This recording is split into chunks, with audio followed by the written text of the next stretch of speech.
Recentemente nós começamos a estudar o texto sobre a armadura do Espírito, a armadura de Deus para o crente e a sua batalha contra o diabo. Lá em Efésios capítulo 6, versículos 10 a 20. No último vídeo nós estudamos sobre a necessidade de nos revestirmos da verdade. Mas o apóstolo Paulo passa agora para o segundo item da armadura, no versículo 14 de Efésios 6, quando ele diz: estai, pois, firmes, cingindo-vos com a verdade e vestindo-vos da couraça da justiça. A couraça era uma peça muito importante na armadura romana, porque ela protegia essa seção intermediária do corpo, o nosso torso, que contém tantos órgãos vitais importantes que, se fossem danificados, automaticamente tornariam o soldado nulo para uma batalha. Se o coração dele fosse afetado, se algumas dos seus vasos, das suas veias, do seu pulmão, tanta coisa que a gente tem aqui no meio do nosso corpo, nesse centro vital do nosso corpo. E o que nos protegeria nessa leitura espiritual contra o diabo seria a couraça da justiça. Couraça da justiça. Deus é um Deus por essência justo e criou pessoas justas, retas, com senso de moralidade, com senso de certo e errado. Essa retidão emana do próprio Deus.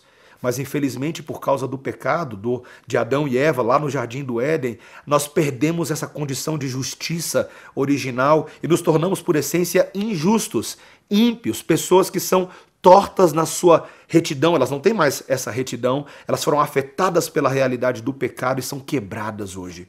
As pessoas hoje em dia se acham tão justas, mas elas não percebem que a justiça que elas propõem é a sua própria justiça. Então, nessa autojustiça, elas se tornam soberbas, elas se tornam arrogantes, pessoas que se julgam tão boas, mas no fim das contas propõem seus próprios caminhos sem levar em consideração o caminho de Deus e se rebelam contra a justiça de Deus. Esse mérito próprio não é capaz de salvar ninguém diante do Senhor no dia do juízo. E Satanás é especialista em nos acusar contra a nossa própria justiça. Somente se nós tivermos o justo Deus nos restaurando na justiça dele, nós poderemos reencontrar este caminho. E é o que a Bíblia diz. A Bíblia diz que Jesus, quando foi enviado da parte de Deus, ele veio para nos tornar justos novamente. Por isso que o apóstolo Paulo, em Romanos capítulo 5, ele diz: justificados, pois, mediante a fé, temos paz com Deus, mediante o nosso Senhor Jesus Cristo.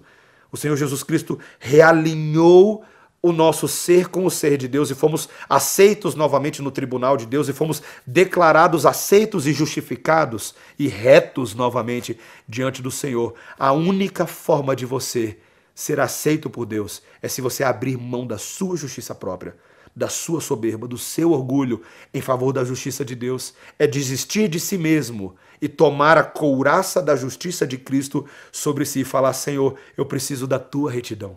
Eu preciso da tua maneira de fazer as coisas para que eu vá neste mundo não segundo os meus méritos, mas segundo aquele que me justifica. E se você tiver esse que te justifica na sua vida, você não precisará ficar defendendo a sua própria honra, provando sua dignidade para as pessoas. Cristo será a sua justiça, porque ele morreu e ressuscitou para que nele sejamos feitos justiça de Deus. Que essa armadura te proteja contra a tentação de Satanás de se achar tão bom aos seus próprios olhos. Revista-se humildemente da justiça de Cristo, diminuindo para que ele cresça em você. Deus te abençoe.